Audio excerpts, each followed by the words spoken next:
So, most coaches don't fail because they lack skill. They fail because they keep forgetting the basics that actually hold a coaching practice together.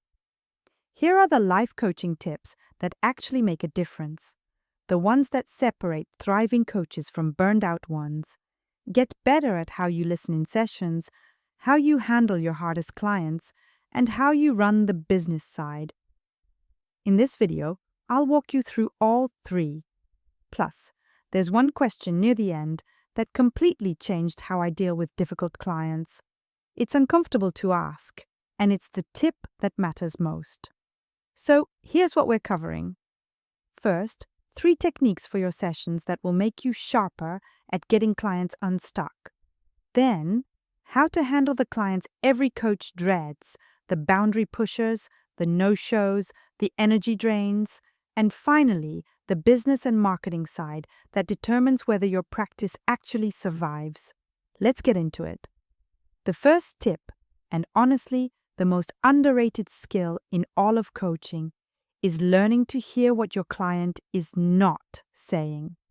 Every coach knows active listening matters, but I'm talking about something different. When a client says they're excited about a decision, but their voice drops flat, or they answer a little too quickly, that's the wiggle. And the wiggle is where the real work lives. I had a client who kept telling me she was ready to leave her corporate job and coach full-time. Every session, "I'm ready, I've got the plan, let's do this." But whenever I asked about her actual next steps, there was this tiny pause. So one day, I just asked 3 words. "How do you know?" She went completely quiet. Turns out she didn't want to leave. She wanted to want to leave because she thought that's what a real coach would do. We'd been chasing the wrong goal for weeks because I was listening to her words instead of her energy. Pay attention to that gap. Ask the questions that dig underneath. How do you know? What makes you sure? If that weren't true, what would change? This connects directly to the second technique, getting comfortable with silence. When your client goes quiet after a big question, every instinct says to jump in, but don't. That silence is where breakthroughs happen. Your client is processing something important and you'll interrupt it the moment you speak. I used to panic during silences, but I forced myself to sit there 5 seconds, 10 seconds, sometimes 15, and almost every time, what came out of that silence was more honest than anything I could have prompted. Silence builds trust too. It tells your client they don't have to perform here, that they can just think. So now, you've got 2 session tools, hearing what's underneath the words and holding space through silence. But what happens when your client hits you with the 3 most dreaded words in coaching? I don't know. Most coaches fumble here because they try to rescue the client, but don't. Just let the words sit. Give them the silence I just talked about. And if they're still stuck, try this. What if you did know? That question bypasses the mental block entirely. You're not asking them to commit to an answer. You're asking them to imagine having one, and that shifts them from stuck into possibility. Another version, what do you reckon? Lower pressure because it invites guessing instead of certainty. So that's 3 tools for better sessions: listening beneath the surface, holding silence, and moving past the "I don't know" wall. But being great inside a session is only half the battle. Sooner or later, you're going to get a client who tests every boundary you've set. Every coach I know has had at least one client who made them question everything. The one who cancels last minute, sends you voice memos at 10 at night, or negotiates the price after they've already said yes. The instinct is to be flexible, keep the peace, keep the revenue. But that instinct will slowly wreck your practice if you let it run. The fix starts before the problem shows up. Set your boundaries in your very first conversation with a new client, a 24-hour cancellation policy, payment upfront, clear rules about between-session communication. Whatever you decide is fine, but decide it before it becomes an issue and put it in your coaching contract. I learned this the hard way. A client started sending me long voice memos between sessions asking for advice. At first, I was flattered. She's so invested. But within a month, I was coaching her for free through WhatsApp, while she paid for one session a week. When I finally set the boundary, she was upset, and I realized that was my fault. I never told her the rules, so she was doing what I allowed. If you offer between session support, make it part of your package with clear terms. I set mine up on Paperbell, so each package spells out exactly what's included. My clients know what they're getting before they pay.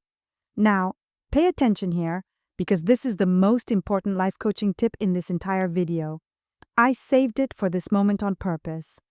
When a client is difficult, when you feel resistance or dread before a session, the first question to ask is not what's wrong with them.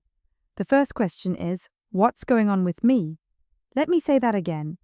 Before you decide the client is the problem, check yourself first. Are you triggered by something personal this client keeps bringing up? Are you trying to steer the conversation instead of following where they need to go? Did you communicate your expectations clearly? Or did you just assume they'd figure it out? These are brutal questions, but every time I've forced myself to answer honestly, I've grown more as a coach than from any certification or workshop. The difficult client is often a mirror showing you your own gaps. Not always. Sometimes the fit is genuinely wrong, or someone is disrespectful, or they're not ready to be coached. But you won't know that until you've done the honest self-check first. And if you have checked yourself and it still isn't working, let them go. One toxic client relationship bleeds into every other session on your calendar. It drains your energy and your capacity to show up for the clients who actually need you. End things professionally. Tell them you're not the right fit, and offer a referral. So, we've covered how to coach better in sessions and how to handle the tough situations. That's the craft side. But there's a whole other dimension that determines whether your practice sustains itself, and most coaches treat it like an afterthought. Here's where life coaching tips cross over from coaching skill into business skill. And the number one thing you should be doing that you're probably not, building an email list. I know it sounds boring compared to posting reels or chasing social media trends, but your email list is the only audience you truly own. If your account gets hacked tomorrow or the algorithm changes, those followers are gone, but your email list stays with you. Email also outperforms social media for actual conversions. You can segment it, personalize it, and people see it. Start with once a month and be consistent. That brings up a bigger point. Consistency beats frequency every time. Pick one or two platforms and show up regularly. I've watched coach friends go all in for 3 weeks, burn out, disappear for 2 months, and wonder why nothing works. The coaches who grow do a little bit every week for a long time, and that's honestly the whole secret. The third marketing piece is testimonials. The best marketing you'll ever have is what other people say about your coaching. Ask every client for a testimonial while the experience is fresh. Put them everywhere: website, social media, emails. If you're brand new, offer a few free sessions to collect them. That social proof is worth more than any ad you could run. Now for the operations side. I'll keep this tight because it's not the exciting part, but it saves you hours every week. The first thing, document your processes. Even if you're solo, write down your onboarding flow, session prep, and follow-up sequence. When everything lives in your head, you reinvent the wheel with every new client. I use Paperbell for my onboarding. Welcome package, intake forms, and payments all happen automatically before the first session starts. The second thing, outsource everything that isn't coaching. Even 10% of your revenue toward help makes a difference. An accountant should be your first hire. After that, hand off the tasks you hate or that eat too much time. For me, that was bookkeeping and social scheduling. The moment I let those go, I got hours back every week. And the third thing, centralize everything. When your contracts are in one app, your scheduling in another, and payments somewhere else, half your admin time goes to just finding things. Getting it all under one roof is the boring infrastructure that makes everything else easier. Remember what I said at the start, that coaches don't fail from lack of skill, they fail because they forget the basics. That mirror question is the perfect example. You probably already knew you should check yourself before blaming a client, but when you're in it, frustrated, dreading the next session, that's the one that disappears first. Write these down and come back to them. The coaches who build practices that last aren't the ones with the fanciest techniques. They're the ones who keep doing the fundamentals when things get hard. If you want to get the business side running so you can focus on the coaching, check out Paperbell. It's free to start, and you can have your packages, booking, and payments set up in an afternoon. Links in the description. Now go pick one tip from this video and do it this